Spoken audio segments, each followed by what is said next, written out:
lost era of anime we never got back. I don't know what era he's talking about. I feel like all the 90, 2000, 2010 eras were pretty fire.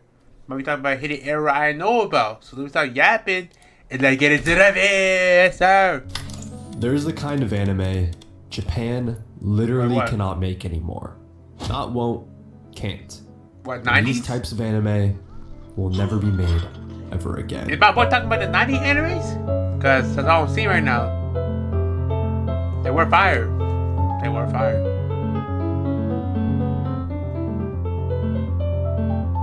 The ominous ambiance, the ethereal scenery, the beautiful grotesque violence is something that Japan cannot produce in the same capacity. Too scary? These shows were born in a window of time when studios had too much freedom, too little oversight, and just enough madness. And then one day, they disappeared. So there's just one thing I gotta know.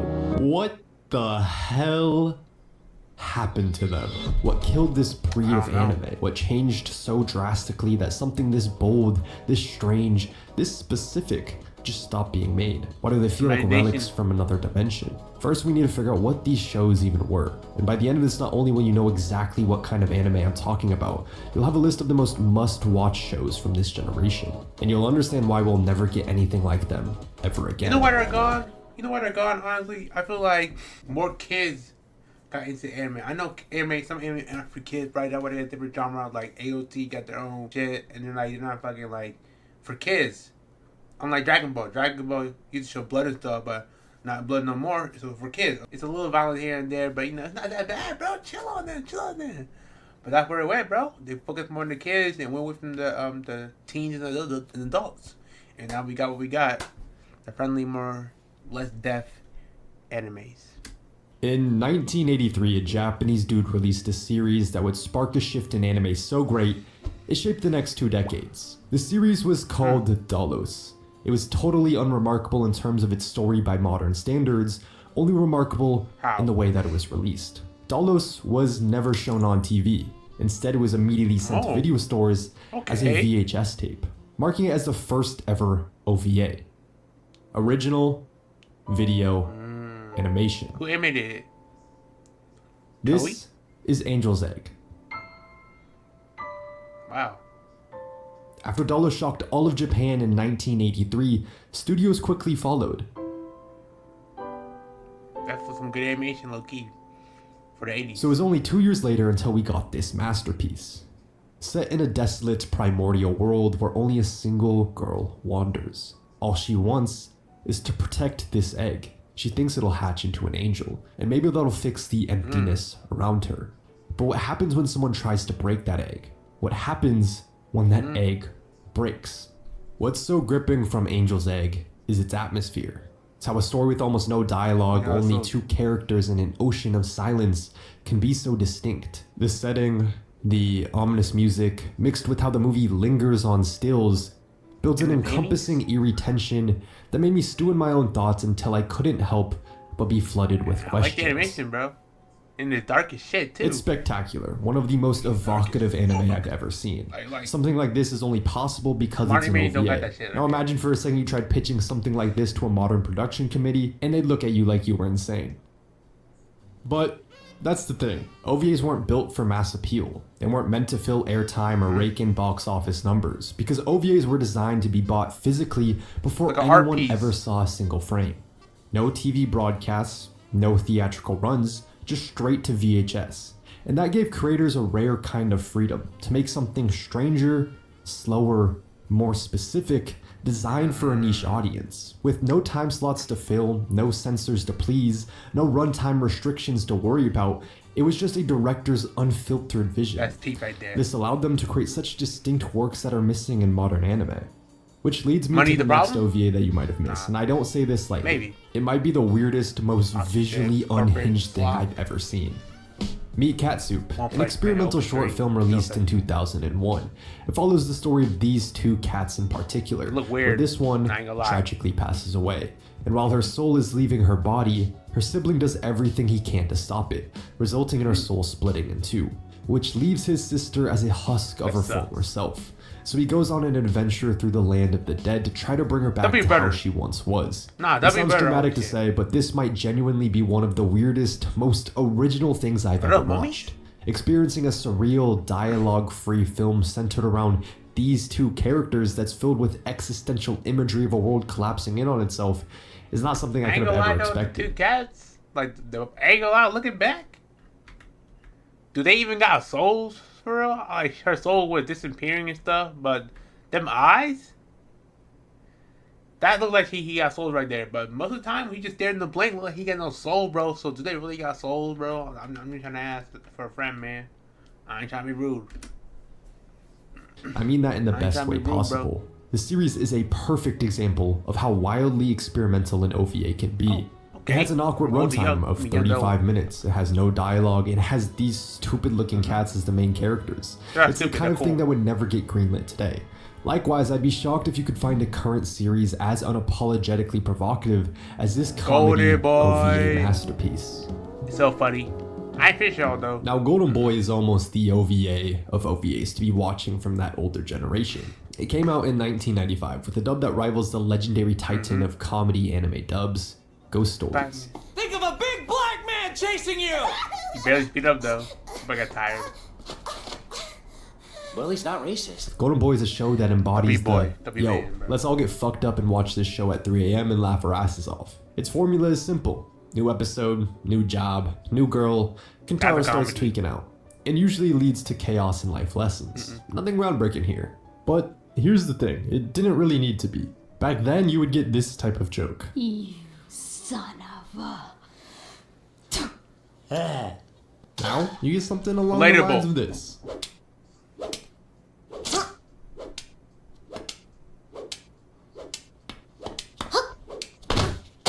That's a night and day difference, and I'm not saying one's better than the other, but they do come from completely different places.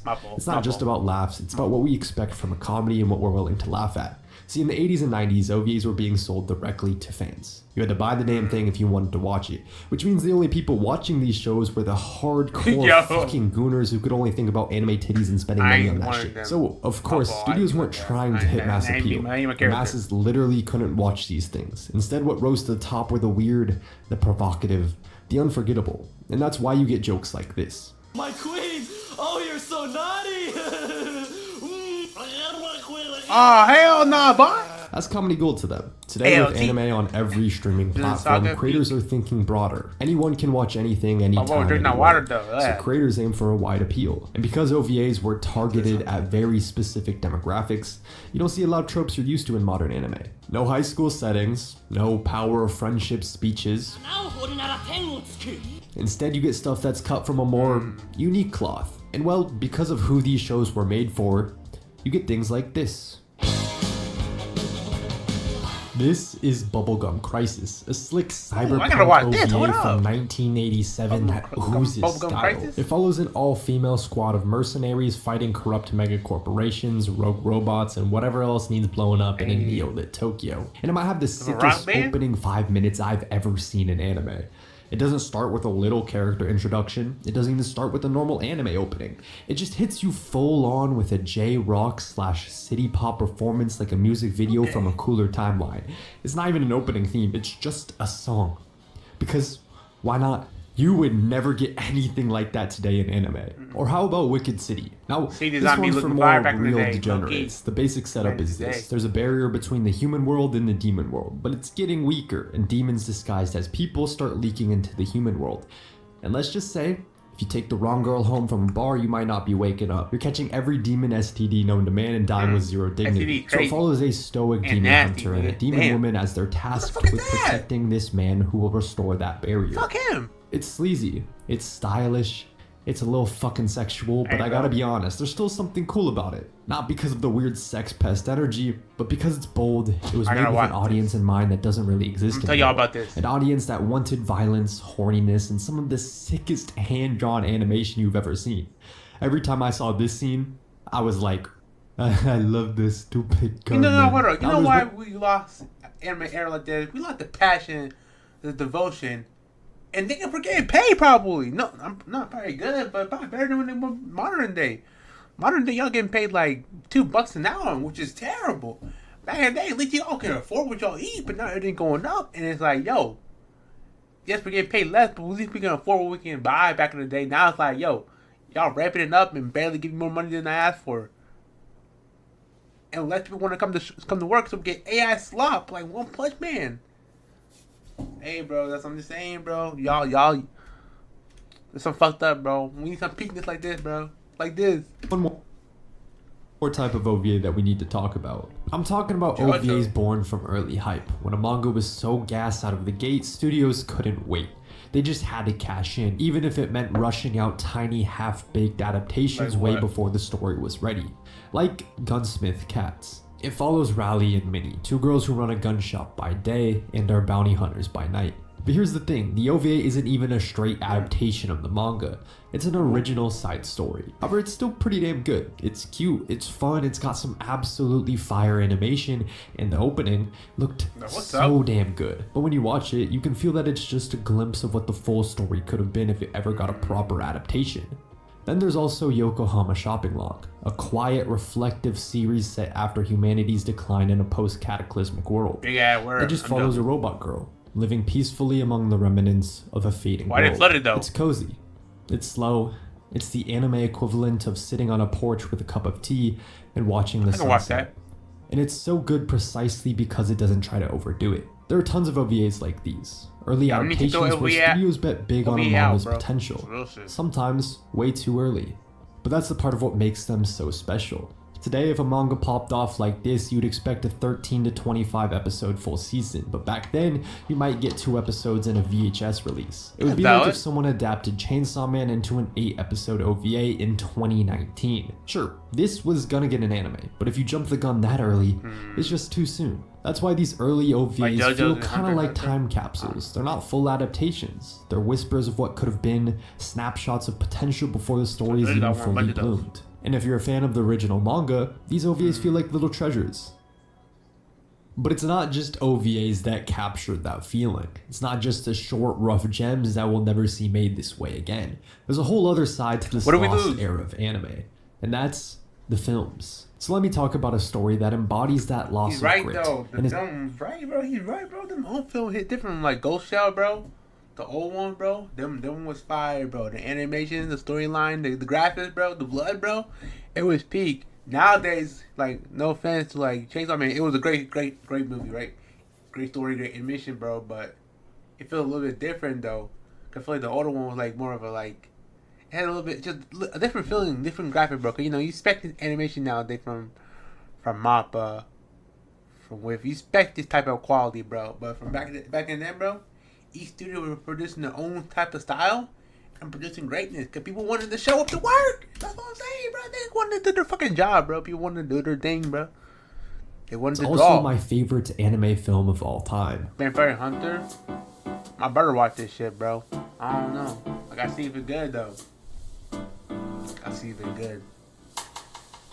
Vampire Hunter D Bloodlust follows D, a bounty hunter hired to retrieve a girl abducted by a vampire nobleman, Baron Meyer. At the same time, another group is hired for the same mission. The two parties race after Meyer, crossing deserts and wandering through swamps and breaking into invisible hideouts and clashing with shapeshifters and shadow weavers and werewolves all along the way. But the twist is, Charlotte wasn't kidnapped. She went with Meyer willingly, which throws everything into chaos. Will the bounty hunters stick with their contracts or let Charlotte live by her own choices? The straight up plot is not my real source of obsession with Vampire Hunter D Bloodlust. I think it instead stems from the nuggets of an ending dedication to the minute details of the film. It's mystical creatures, it's distinct character designs, it's grandiose backgrounds, it's elegant frames, it's sweeping dynamic camera shots.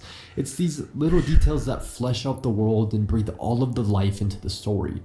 And to me, the one moment that really captures that magic happens right after D's first encounter with the Marcus brothers.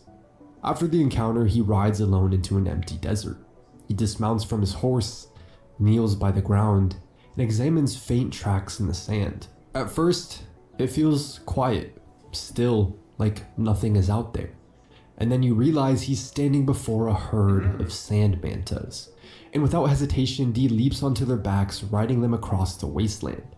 It's a scene that doesn't need many words. It doesn't need a fight. It's pure atmosphere, pure world building executed perfectly. And to me, that's the real beauty of Bloodlust. It's not about the flashiest fight choreo. It's not about having the most lavishly detailed backgrounds. It's about the elegance of the world itself. The quiet sense that this strange dying universe existed long before you started watching it and will keep existing after you're gone. When you see shots like this, you can almost feel the world Dee lives in. And when the film shifts from scenes like this to this, you can sense the vastness of the journey. The dedication to every detail in Bloodlust is overwhelming, and given a little more context, the story of why becomes a bit more clear. Back in 1985, there was another Vampire Hunter D movie, but compared to Bloodlust, it felt rushed, so much so that the original creator constantly criticized it. That failure lit a fire under the team behind 10 Bloodlust. years later, though. And I think it shows. Every frame feels handcrafted and deliberate. And in a way that Bloodlust would never understand, it was kind of like a farewell letter to an era. Because the truth is, anime like this only existed because of a perfect storm. A booming economy, anime was away from that time, and studios willing to throw cash at bizarre risky visions. OVAs and films alike thrived in that chaos. But when Japan's economy collapsed in the 90s, the Wild West days dried up. Budget shrank, and risk tolerance disappeared. In 1994, there were 70 different OVAs. In 2024, just 5. That era is gone. And with it, a kind of anime that felt experimental, raw, and unforgettable. Sure, sparks of that energy still show up in shows like Devilman Crybaby or Cyberpunk Edgerunners, but they're rare. And maybe that's why these shows feel so special. Not because they're perfect, but because they couldn't be made today. They were snapshots, strange, messy, and beautiful proof that anime once played by different rules. And now, they're waiting for someone curious enough to find them, dust them off, and remember what anime used to be capable of. Okay. I see what you mean, bro. This was a lost era, bro. OVA, bro. They were literally peakness of what to become of this show, bro. But now we get off the rip. The 1990s, 80s, bro, there were some gem years, bro. Even though I'm not from that era, bro, watching the shows, bro, have different feelings than modern day animes. No offense. Well, if y'all like anime and y'all want to see more content like this, don't forget to like, comment, and share. And check out my other videos because we're going to drop more banger throughout the day. I'm going to see you in the next video.